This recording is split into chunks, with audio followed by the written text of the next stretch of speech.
Okay, Rory, congratulations on reaching 100 caps for Ireland. A fantastic honour in its own merit, but extra special to be the first Ulster man to do so. Yeah, look, I think it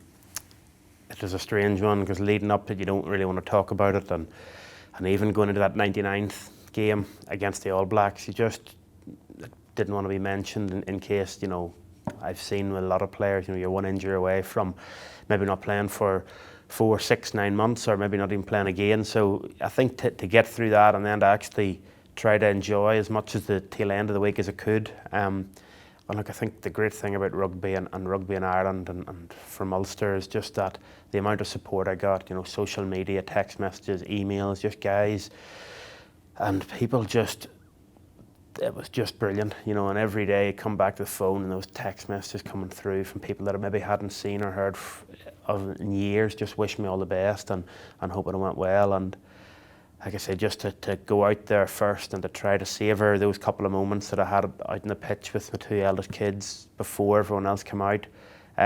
Look, it's a memory that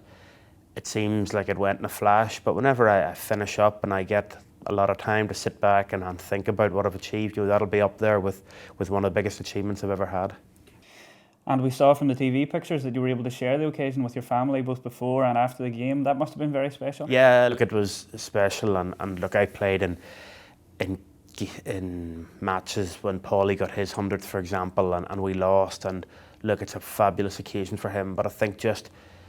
losing the game at that split moment when the final whistle goes, it just takes a little bit of the tarnish off it, and for us to come back and probably win it the way we did probably made it even more special. And for the 2 eldest, Ben and Penny, to come out with me at the start, and then for Richie and my wife Jodie to join us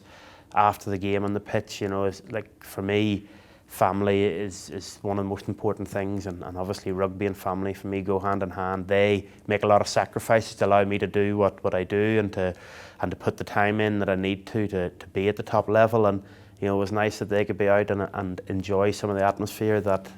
I was able to receive. The game itself then was a fantastic win for Ireland, particularly with the injuries and the players being shifted around. Do you think that the players found a little bit more in the tank for you on the occasion that it was? I'm not sure about that, but I think when you put people out of position and guys are having to come in, you learn a lot about them. Whenever you get the same 15 week in, week out, and they're the best players that we have, you have that quality there. We know as an Irish team that we have real quality, but now we know we have quality right across the board, and it gives you massive confidence that, firstly, when you get injuries leading into games, that you have guys waiting in the wings that are unbelievably good players, but also you have a really strong bench to come on. And when you get guys like Kieran Marmion coming on at half-time on the right wing in an international against Australia, who are arguably one of the best backlines in the world, I think it just shows that the amount that everyone wants to work hard for each other to make sure that we perform and we get results. And for me, it was a special game to start the way we did, and then to go behind and look like we're probably going to lose it because of the personnel we had, and just to find something extra to dig deep and get ahead again and to finish the game out was just, it made what was a very special day even more special. Would you believe it? Back Ireland come! And 2016 overall has been an incredible year for Ireland, with the wins over New Zealand, South Africa and Australia, and particularly with the Ulster players featuring so prominently throughout. Yeah, it's been great from an Ulster point of view, especially that tour of South Africa. To have so many involved in that, and to go on the tour and to learn so much about them. And when you have guys like, we've talked a lot about those couple of big wins.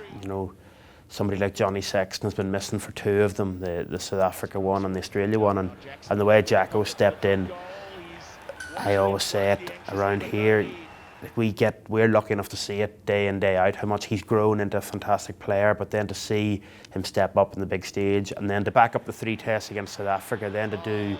almost 60 minutes against New Zealand, and then a game against Australia under difficult circumstances, running a back line with a lot of changes. He's done fantastically well. It's no surprise to us up here in Ulster because we get to see it day in, day out, but guys like that, and obviously Hendy with a couple of injuries come back in. I think the way Trimby's performing at the minute, he is just playing out of his skin, and look, he'll be sorely missed for us